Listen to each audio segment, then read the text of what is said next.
Hello everyone, welcome to my channel mom pop tips. आज हम बात करेंगे न्यू बॉर्न बेबी नवजात शिशु में पीलिया यानी जॉन्डिस, जिसे हम मेडिकल भाषा में नियोनेटल जॉन्डिस कहते हैं। पीलिया के कारण, लक्षण और इसके इलाज के बारे में जानेंगे। इसके लिए वीडियो में अंत तक जरूर बने रहें। ये पीलिया बड़े बच्चों या एडल्ट्स में होने वाले पीलिया से बिल्कुल अलग होता है।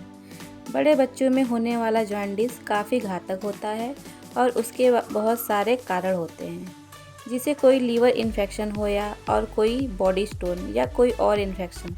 लेकिन जो न्यूबॉर्न बेबी में जॉन्डिस होता है वो उतना घातक नहीं होता है और ज़्यादातर जन्म के तुरंत बाद आता है।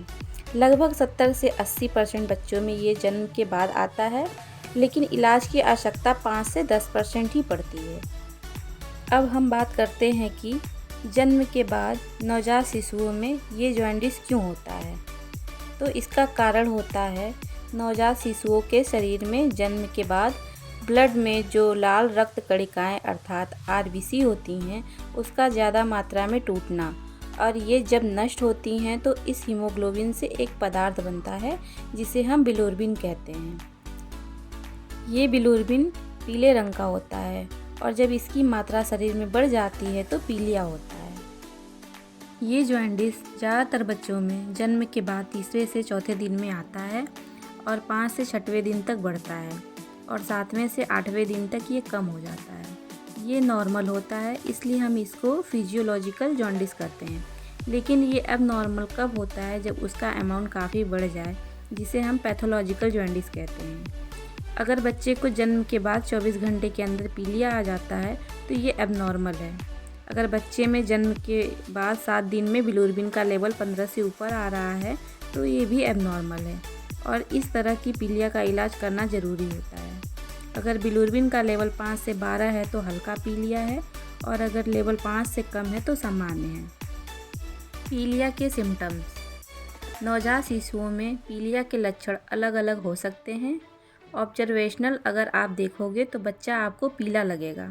बच्चे के आँख का जो वाइट पार्ट है वो पीला दिखेगा, चेहरा थोड़ा पीला दिखेगा और ये जॉन्डिस पहले चेहरे पे आता है, फिर नीचे गर्दन पे, फिर चेस्ट पे और फिर नीचे पैरों की तरफ। इस क्रम में ये बढ़ता है और फिर वापस इसी क्रम में ठीक होता है। लेकिन अगर पीलिया पैथोलॉजिकल है तो उसके ट्रीटमेंट की आवश्यकता होती है और उसके ट्रीटमेंट के लिए बच्चे को हॉस्पिटलाइज करना पड़ता है और उसके बाद उसका ट्रीटमेंट फोटोथेरेपी के द्वारा किया जाता है। इसमें बच्चे को ब्लू कलर की लाइट में रखा जाता है। अक्सर किसी एंटीबायोटिक की ज़रूरत नहीं पड़ती है। इसका साइड इफ़ेक्ट भी बहुत कम है। न्यूबॉर्न जॉन्डिस के ट्रीटमेंट में फिल्टर्ड सनलाइट या सुबह की धूप हेल्प करती है, लेकिन बहुत तेज़ धूप में बच्चे को रखना एडवाइजेबल नहीं है। दूसरा ट्रीटमेंट, ज़रूरत पड़ने पर एक्सचेंज ट्रांसफ्यूजन भी करना पड़ता है, मतलब उसमें पूरे बॉडी का ब्लड एक्सचेंज करना पड़ता है। इसके लिए पीडियाट्रिक डॉक्टर से सलाह बहुत ज़रूरी है।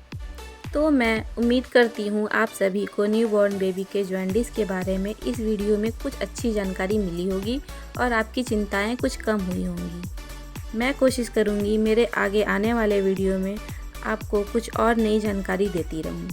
Thank you.